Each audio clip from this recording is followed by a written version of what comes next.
My child, I see you. I see the tears you cry when no one is watching. I hear the prayers you've whispered in the dark, the ones filled with doubt, fear, and the aching question, God, where are you? You've been holding on for so long, trying to be strong, even when your strength has run dry. You smile during the day but crumble at night. You pour into others yet feel empty inside. You've been waiting for a breakthrough, for a change, for a sign. And sometimes, it feels like grace skipped over you. But I want you to know something today. You are not forgotten. You are standing at the edge of an oasis, an endless stream of my grace, waiting to flood your life with healing, strength, and restoration. Welcome, my child, to your Grace Oasis. Maybe you've been there, standing in the dry desert of waiting, wandering through rejection, or feeling lost in a wilderness of prayers that seem unanswered. It's in moments like these that grace feels far away. But grace, true grace, is not something you earn. It's something I pour out, freely, constantly, even when you don't see it. Let me take you back to a promise I gave long ago. Isaiah 40 verse 31. But those who hope in the Lord will renew their strength. They will soar on wings like eagles. They will run and not grow weary. They will walk and not be faint. That's what grace looks like, my child. Grace that lifts you when you're too weak to walk. Grace that whispers, keep going, I've got you. Have you ever waited on something that never seemed to come? A job you prayed for. A relationship you longed to restore. A healing that felt overdue. A peace that stayed just out of reach. And in that waiting, the silence felt unbearable. You asked, why is this happening to me? You wondered, am I not good enough? You even doubted, did God stop loving me? Let me remind you today, my grace is not based on your performance. It is based on my love for you. And I love you beyond measure. 2 Corinthians 12 verse 9. But he said to me, my grace is sufficient for you, for my power is made perfect in weakness. Even when you are weak, you are wrapped in my grace. Even when you're broken, I am rebuilding you. Even when the world says you're finished, I say you're just beginning. Do you know what an oasis is? It's a hidden spring of water, tucked away in the heart of the desert. It doesn't always look big or flashy, but it's enough. Enough to keep going. Enough to breathe again. Enough to be reminded that you're not alone. That's what my grace is. Your oasis in the desert. Not always visible, but always there. Quiet, gentle, and life-giving. Psalm 23 verses 1 to 3. The Lord is my shepherd, I lack nothing. He makes me lie down in green pastures. He leads me beside quiet waters. He refreshes my soul. I am the one leading you. Not to a place of shame, but to still waters. Not to condemnation, but to restoration. Not to exhaustion, but to grace. So don't give up yet. You might be in the middle of your story, but this isn't the end. You might be tired, but my grace is renewing your strength right now. You might feel alone, but I'm walking beside you. I always have. Galatians 6 verse 9. Let us not become weary in doing good, for at the proper time we will reap a harvest if we do not give up. Yes, your time is coming. Yes, the harvest is on the horizon. And yes, grace is already working in your favor even in this moment. I know you've questioned your worth. I know how many times you've looked in the mirror and asked, what's wrong with me? You've compared yourself to others, believing they're ahead, while you're left behind. You scroll through pictures of smiling faces and happy lives, wondering why your story feels so incomplete. But what you don't see, what they don't show, is that everyone has a desert. Everyone has a silent struggle. Everyone needs grace. And right now I am calling you back, not to prove your worth, not to perform, but to rest in my love. You are not forgotten. You are not overlooked. You are not a mistake. You are mine. Maybe you've been rejected. By someone you trusted. By a friend you thought would stay. By a door you believed would open. Rejection cuts deep. It leaves scars that nobody can see. And it whispers lies like, you're not good enough. You'll always be alone. You're too broken to be loved. But those lies are not your truth. Because your identity is not in the rejection. Your identity is found in the one who accepted you long before the world knew your name. Ephesians 1 verse 6. To the praise of the glory of his grace, by which he made us accepted in the beloved. Did you catch that? You are accepted in me. You belong in me. You are enough because of me. Maybe you failed. Maybe you made a choice you wish you could undo. And now you carry the weight of regret. But listen to me. Grace doesn't give up on you. Grace doesn't say, you're finished. Grace says, let's begin again. I am the God of second chances, and third, and fourth. You can't outsin my mercy. You can't outrun my grace. Remember what I told Peter?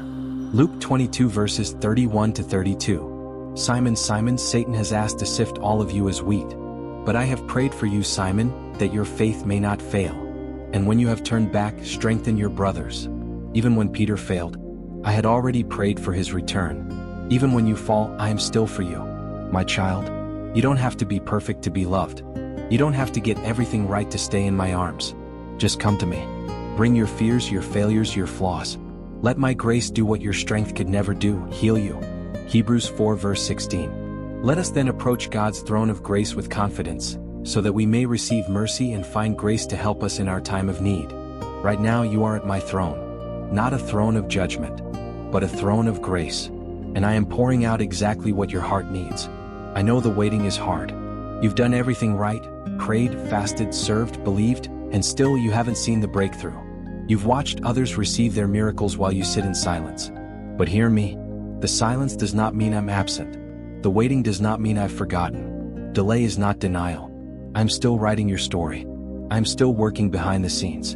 And grace is not late, it's right on time. Lamentations 3 verses 25 to 26. The Lord is good to those whose hope is in him, to the one who seeks him.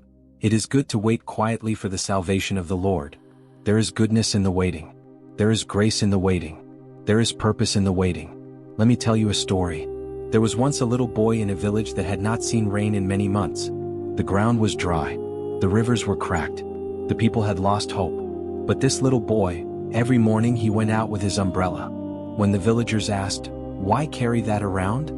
he smiled and said, "Because I prayed for rain. And I believe it's coming." One day, without warning, clouds rolled in. Thunder echoed, and rain fell. The boy opened his umbrella, stood in the downpour, and simply whispered, "I knew you heard me." That's the kind of faith grace gives. Grace gives you the courage to expect again, to believe again, to hope again, even when everything around you is dry. So my child, will you come to the oasis? Will you lay down the guilt? Will you surrender the shame? Will you trust that my grace is still flowing, even now? You are not forgotten in this desert. I've been walking with you all along, and this is not your end. This is your beginning. My beloved child, you've been carrying so much pain from your past, questions with no answers, scars that no one sees, but I see them, and I need you to know, I was there when it broke you. I was there when the words were spoken. I was there when the door closed, and I'm still here right now. You are not the sum of your brokenness. You are the testimony of my grace. Maybe you've told yourself, "I'm too far gone." Maybe others have made you feel like you'll never be whole again, like no one would ever want the real you, the one behind the smile. But that's the lie of the enemy, because brokenness does not disqualify you. Brokenness is where grace begins to rebuild. Psalm 34 verse 18. The Lord is close to the brokenhearted and saves those who are crushed in spirit. Yes, you've been crushed, but you're not abandoned. You've been broken, but now you are being rebuilt. Do you remember the story of Nehemiah? The walls of Jerusalem had fallen. The people were disgraced. But Nehemiah, led by grace, picked up broken stones and started rebuilding. One stone at a time. One prayer at a time. One act of faith at a time. That's what I'm doing with you. You may feel like pieces, but in my hands, broken pieces become masterpieces. Isaiah 61 verse 3. To bestow on them a crown of beauty instead of ashes, the oil of joy instead of mourning, and a garment of praise instead of a spirit of despair. I don't waste your pain. I redeem it, I restore it, and I repurpose it. There's a story of a servant who carried 2 water pots, one perfect, the other cracked. Each day, the cracked pot leaked water as they walked along the path. Ashamed, the cracked pot said, "I'm sorry I failed you." The servant smiled and said, "But have you seen the flowers on your side of the road? I planted seeds knowing you'd water them every day. You thought you were broken, but your cracks made beauty bloom." That's what my grace does. It turns your cracks into streams of life. You thought you were leaking, but you've been watering someone else's miracle. Don't give up on yourself. I'm not done with you. Your story isn't over. I know it hurts. I know you don't understand. But I promise you, even the pain will make sense one day. There's something growing in this season you can't see yet. The world looks at outward success, but grace looks at inward strength. Others might see your delay. I see your faith. Others see your deeter. I see your refining. Romans 8 verse 28. And we know that in all things God works for the good of those who love him, who have been called according to his purpose. Yes, all things. Even this, even now, even the moment that broke you, is working for your good. The cross looked like the end. The tomb looked like defeat. But 3 days later, grace changed everything. Your situation might feel like a burial, but I'm calling it a planting. And what feels dead right now, I'm about to resurrect it. Your dream, your hope, your peace, your strength. It's not over. It's just about to bloom. John 11 verse 25. Jesus said to her, I am the resurrection and the life. The one who believes in me will live even though they die. What you thought was the end is where I begin. My child, you've cried, you've waited, you've questioned. But now, let me write a new chapter. One filled with grace. One where the tears turn into joy. One where the ashes turn into beauty. I'm not asking you to fix it all. I'm asking you to trust me with it all. Bring me your pieces, and I'll show you a masterpiece you never imagined. My child, I created you on purpose. Not by accident. Not by mistake. Every breath you breathe, every beat of your heart, is proof that I'm not done with you yet. I knit you together in your mother's womb. I whispered purpose into your spirit before you ever spoke your first word. And even though life has tried to convince you otherwise, I never changed my mind about you. You are not your failures. You are not your trauma. You are not what they said about you. You are who I say you are. You may have been called names, unworthy, not enough, damaged goods. But I call you, chosen, redeemed, worthy. Paul. 1 Peter 2 verse 9. But you are a chosen people, a royal priesthood, a holy nation, God's special possession. You are my possession. You belong. You matter. You are not invisible to me. You are my child and nothing can change that. Maybe you've spent your whole life trying to earn love, trying to be enough for someone, trying not to be abandoned again. But grace doesn't need you to prove anything. Grace says, I love you at your lowest. Grace says, you're valuable even when you're not performing. Grace says, you belong here, with me. You don't have to fake strength anymore. You don't have to hide your scars. You are safe here, in this Grace Oasis. And I know, fear has tried to rule your life. Fear of failure. Fear of rejection. Fear of not being enough. Fear of the unknown. But listen, fear is a liar. And I did not give it to you. 2 Timothy 1 verse 7. For God hath not given us the spirit of fear, but of power and of love and of a sound mind. I gave you power. I gave you love. I gave you a sound mind. So don't let fear define your decisions anymore.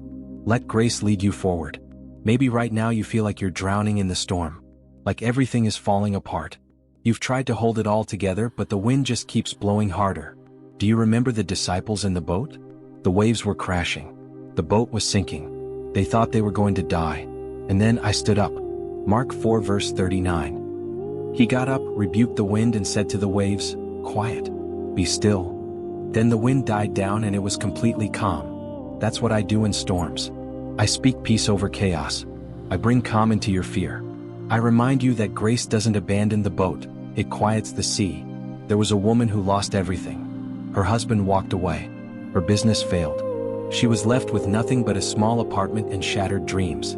She wanted to give up, but she remembered me. Every night she prayed even through tears. She spoke verses out loud even when they felt hollow. And slowly, grace showed up.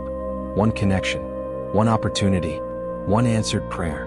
Not all at once, but little by little. And one day she realized she hadn't just survived. She had grown stronger. That's what grace does. It doesn't just rescue you, it reshapes you. My child, you've been fighting so hard on your own, trying to fix everything, trying to be everything. But today I want you to rest. Let me fight for you. Exodus 14 verse 14. The Lord will fight for you, you need only to be still. Still your heart, still your mind, still your fears. Let my grace go before you. Let my grace stand behind you. Let my grace surround you like a shield. I know it feels like you're behind, like time is running out, like others have moved ahead and you're stuck in the same place. But here's what I want you to know. Delay is not defeat, and grace redeems time. Joel 2 verse 25. So I will restore to you the years that the swarming locust has eaten. Yes, even the wasted years, even the silent seasons, even the times you walked away. I can restore it all. My beloved, when you cry, I catch every tear. When you fall, I hold every broken piece. When you feel too weak to pray, I intercede for you. You have never been alone, not for a second. Deuteronomy 1 verse 31. There you saw how the Lord your God carried you as a father carries his son, all the way you went until you reached this place. I've been carrying you, and I will continue to carry you through every desert, every storm, every valley. My child, I know you've been waiting. You've waited for the promise. You've waited for the healing. You've waited for the breakthrough. And in that waiting, your hope has grown tired. You look around and wonder, when will it be my turn? Has God forgotten me? Why is it taking so long? But hear me. Delay is not denial. Silence is not absence. And waiting is not wasted when it's held in my hands. I do some of my deepest work in the waiting room. That's where I build your character. That's where I purify your motives. That's where I prepare your heart for the blessing that's coming. You're not being punished. You're being positioned. Isaiah 64 verse 4. Since ancient times no one has heard, no ear has perceived, no eye has seen any God besides you, who acts on behalf of those who wait for him. I'm working on your behalf even when you can't see it. I'm setting things in motion that are bigger than your prayers. Your waiting is sacred. It is not in vain. Maybe you had a dream that's still unfulfilled. You were sure it would have happened by now. A job, a home, a child, a spouse, a ministry, and because it hasn't come to pass, you've started shrinking your prayers, trying not to be disappointed again, trying not to hope too much in case it hurts. But I want you to dream again. Habakkuk 2 verse 3. This vision is for a future time. It describes the end and it will be fulfilled. If it seems slow in coming, wait patiently, for it will surely take place. It will not be delayed. It may seem slow, but it is sure. What I promised I will do. You see time differently than I do. You look at clocks and calendars, but I look at hearts. I know when you're ready. I know when the world is ready. I know when everything aligns for your good and my glory. And I want you to trust that. You've waited long, but you're not behind. You're right on time for what I'm preparing. Sometimes I withhold things, not to hurt you, but to protect you. Sometimes I say, not yet, because what you're asking for is too small for what I want to give. You ask for a door. I'm building you a house. You ask for a seed. I'm preparing a harvest. You ask for strength to survive, but I'm preparing you to thrive. Romans 8 verse 18. I consider that our present sufferings are not worth comparing with the glory that will be revealed in us. Glory is coming, and when it arrives, you'll understand the wait. There was a woman who longed to be a mother. She prayed for years. Doctors told her it was impossible. Friends around her had children, but her arms stayed empty. She wept. She doubted. She wondered if God still heard her. But one day, she held a baby boy in her arms, years after she stopped expecting. What she didn't know was that her son would grow to be a pastor, touching lives all over the world. The delay had a reason. The wait had a purpose. And so does yours. So don't bury your dreams. Don't silence your hope. Don't assume the silence means I've stopped working. I am the author and finisher of your faith. What I start, I complete. What I promise, I perform. What I plant, I water, until it grows. Let hope rise again. Psalm 27 verse 14. Wait for the Lord, be strong and take heart and wait for the Lord. I'm worth the wait. And so is the blessing I've prepared for you. Every tear you've cried, every prayer you've whispered, every step you've taken in faith, I have seen it. I've stored it. I've treasured it. Galatians 6 verse 9. Let us not become weary in doing good, for at the proper time we will reap a harvest if we do not give up. Don't give up. The harvest is closer than you think, and it will be greater than you imagined. You've been the one praying for others, encouraging others, showing up for others. But now the table is turning. I'm about to pour into you. I'm about to restore you. I'm about to give you double for every tear, every sacrifice, every delay. Isaiah 61 verse 7. Instead of your shame you will receive a double portion, and instead of disgrace you will rejoice in your inheritance. Double is coming. Joy is coming. Harvest is coming. My child, I see what's broken inside you. The pain you've learned to hide behind your smile. The deep wounds no one else knows about. The ache you carry in silence. You've convinced yourself to just move on, but you haven't truly healed. And that's okay, because I am not rushing your healing. I am walking with you through it. I don't just want to patch the surface. I want to restore your soul. There are things you've buried, a betrayal you've never spoken about, a word someone said that still echoes in your mind, a rejection that convinced you you'll never be enough. You've learned how to function in your pain, to smile while you're bleeding, to be strong because people depend on you. But grace is calling you to rest now, to finally lay down what you've carried for far too long. Psalm 147 verse 3 NIV. He heals the brokenhearted and binds up their wounds. I'm not just aware of your pain, I'm healing it. Grace doesn't force you to be okay overnight. Grace meets you right where you are. Grace doesn't rush past your wounds, it sits with you, holds you, and waits with you. Isaiah 42 verse 3. A bruised reed he will not break, and a smoldering wick he will not snuff out. That's who I am. I don't break what's already bruised. I don't give up on those who feel like they're fading. You may feel like just a flicker, but I'm breathing on your flame again. You will burn bright. You will rise again. There was a man who carried the pain of a father who never affirmed him. He grew up believing he had to prove his worth. He became successful on the outside but empty inside. It wasn't until he fell on his knees and cried out to me, "Father, I don't know who I am anymore," that I whispered back, "You are my son." And that's always been enough. That was the moment his heart began to heal. Not because his earthly father changed, but because he discovered his heavenly one never left. I know others have hurt you. They made promises and broke them. They said they'd stay but they left. They said they loved you, but their actions didn't match their words. But I'm not like them. Numbers 23:19. God is not human that he should lie, not a human being that he should change his mind. Does he speak and then not act? Does he promise and not fulfill? I'm faithful. I'm trustworthy. When I say I love you, it's forever. When I say I'm with you, I mean it. Some wounds are old, but they still sting like they happened yesterday. I know. And I'm not telling you to pretend they're gone. I'm inviting you to bring them to me. Let grace touch what's been untouched. Let love reach where the pain still hides. Jeremiah 30 verse 17. But I will restore you to health and heal your wounds, declares the Lord. Yes, those deep wounds. Yes, those hidden scars. Yes, those memories you don't talk about. I will heal them. You've given your heart away before, only to have it returned in pieces. You've trusted people and they broke that trust. Now you've built walls so high no one can reach you. But here I am, not forcing my way in, just gently knocking. I don't want to hurt your heart. I want to heal it. Revelation 3 verse 20. Here I am. I stand at the door and knock. If anyone hears my voice and opens the door, I will come in and eat with that person and they with me. You don't have to be afraid of intimacy with me. You don't have to protect yourself from my presence. I won't break what's left. I'll restore what was stolen. Every tear you've cried in secret, I've seen them. I've counted them. I've bottled them. Not one has been wasted. Psalm 56 verse 8. You keep track of all my sorrows. You have collected all my tears in your bottle. You have recorded each one in your book. Even when others didn't notice your pain, I did. Even when you couldn't find the words, I heard your heart. And I've been holding you all along. I'm not just healing you for survival. I'm restoring you for purpose. You won't just live through it. You'll lead others out of it. You'll speak with authority.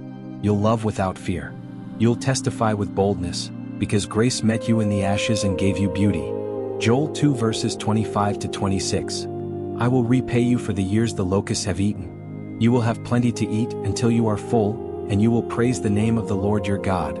The years lost to pain, I'm giving them back. The joy you forgot how to feel, I'm restoring it. The version of you that you thought was gone, I'm rebuilding it. My beloved child, I know what they did. I know how deep it cut. I know how much you've tried to forget, but the wound still aches. I know the words they spoke still echo in your soul. I know the trust that was shattered still haunts your quiet moments. And I know forgiving them feels impossible. But I want you to know something sacred. Forgiveness isn't about setting them free. It's about setting you free. Bitterness doesn't always look like rage. Sometimes it looks like guarded silence. A tightened chest when their name is mentioned. A memory you refuse to revisit. A wall built to protect yourself from ever being hurt again. You say, I've moved on. But inside there's still a war. And it's okay. I'm not rushing you. But I am inviting you, gently, into a better way. A lighter way. A grace-filled way. You don't forgive because they deserve it. You forgive because you weren't created to carry this pain. You were made for peace.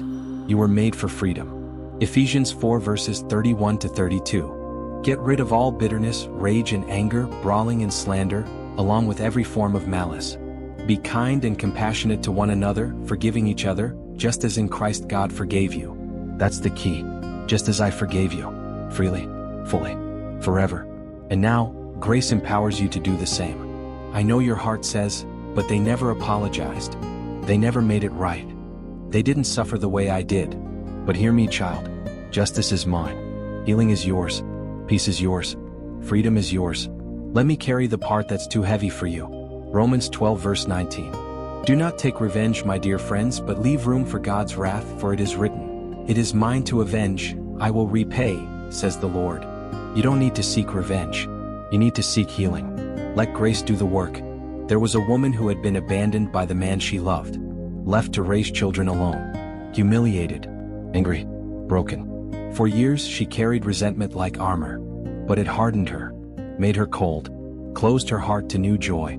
One day she fell to her knees and whispered, "God, I don't know how to let this go, but I give you my pain." Tears poured. Her body shook, but peace entered the room. She didn't forgive because he changed. She forgave because grace changed her. And from that day forward she was free. And now, we need to talk about you. Because it's not just about forgiving others. It's about forgiving yourself too. You've carried shame like a shadow.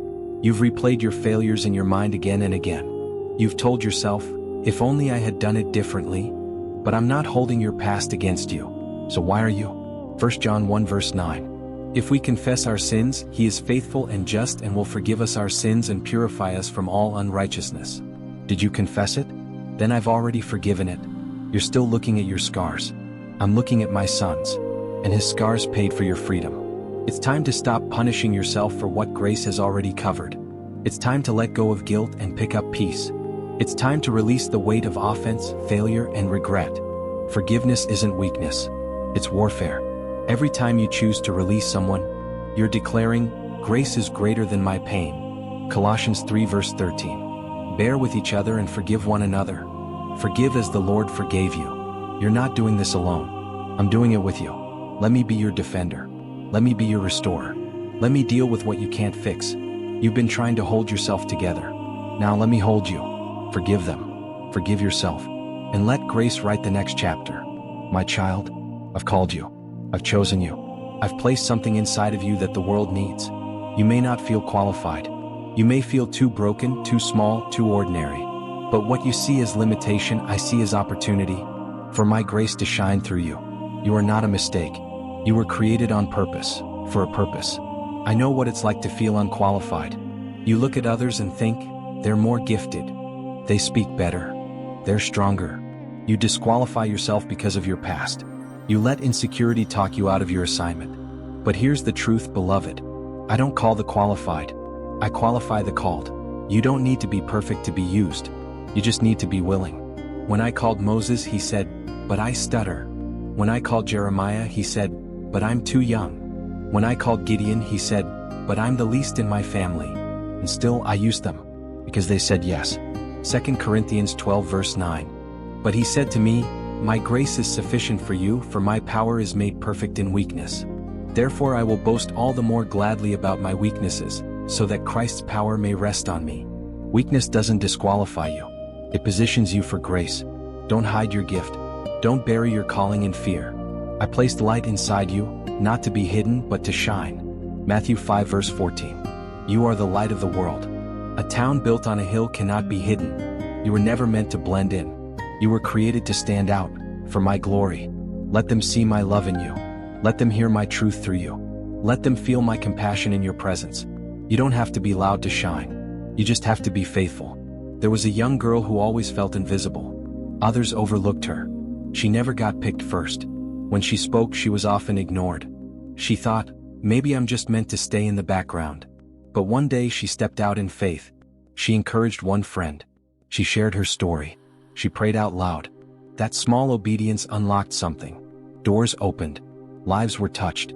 Not because she was famous, but because she was faithful. Never underestimate what I can do with your yes. You don't have to know every step, just take the next one. You don't need to have all the answers, just walk in obedience. Do it scared. Do it unsure. Do it shaking if you must. Just don't stop. Grace will carry you. Proverbs 3 verses 5 to 6. Trust in the Lord with all your heart and lean not on your own understanding. In all your ways submit to Him, and He will make your paths straight. You don't need to understand it all. You just need to trust me. You're not stepping into this calling alone. I'm walking beside you. I'm going before you. I'm preparing hearts, opening doors, and making a way. Deuteronomy 31 verse 8. The Lord Himself goes before you and will be with you. He will never leave you nor forsake you. So move forward with boldness. Not because you have all the answers, but because you have me. There are people connected to your obedience. Your voice will be someone's lifeline. Your story will be someone's breakthrough. Your prayer will be someone's comfort. So don't shrink back now. The world doesn't need another copy. It needs you, fully you, grace-covered, God called you. Esther 4 verse 14. And who knows but that you have come to your royal position for such a time as this? You are here now for a reason. This is your moment. You're not too late. You're not too old. You're not too broken. You're not too anything. You are right on time, right where I want you. Say yes to the dream. Say yes to the calling. Say yes to grace leading you. My child, you've been fighting. Fighting for peace. Fighting to stay strong. Fighting to not fall apart. Fighting to believe when everything around you says to give up. But today I want you to know, you were never meant to fight alone. The battle may be fierce, but grace is your armor. You felt the weight of warfare. The attacks on your mind, the heaviness in your soul, the whisper that says, you're not going to make it this time. You've cried in secret, smiled in public, and prayed like your life depended on it, because sometimes it did. But grace has kept you. You may not have noticed it, but you're still standing, still breathing, still believing. That's grace at war for you. You are not a victim of the enemy. You are a warrior of light. You have power. You have authority. You have spiritual weapons. Ephesians 6 verse 11. Put on the full armor of God so that you can take your stand against the devil's schemes. You were never unarmed. You were never alone. You have my spirit, my word, my angels, and my grace. Grace isn't just for soft places. It's your defense in the fire. When the enemy comes in like a flood, grace raises a standard against him. Isaiah 59 verse 19. When the enemy shall come in like a flood, the Spirit of the Lord shall lift up a standard against him. You don't fight for victory. You fight from victory, because the battle is mine, and I never lose. I know there are days you feel weak, like your prayers are empty, like your faith is running low. But even on your weakest day, grace fills the gap. 2 Corinthians 4 verses 8 to 9. We are hard-pressed on every side but not crushed, perplexed but not in despair, persecuted but not abandoned, struck down but not destroyed. Yes, it's been hard, but you are still here. That means the enemy didn't win. You did. Because grace didn't let you go under. There was a man who looked strong on the outside, but inside he was battling depression, fear, anxiety. He showed up at work. He smiled at church. But every night he asked God, why am I still struggling? One night he collapsed to the floor and cried, God, I can't fight anymore. And I whispered, then let me fight for you. That moment changed everything. Because when you run out of strength, grace takes over. I've already defeated the enemy. At the cross, in the grave, the same power that raised Jesus from the dead is alive in you. So don't be afraid of the dark. You carry the light. Romans 8 verse 37. No, in all these things we are more than conquerors through him who loved us. You're not barely surviving. You're a conqueror. And I am fighting with you. When you feel overwhelmed, worship. When you feel attacked, pray. When your mind is spinning, speak my word. These are not weak responses. They are heaven's weapons.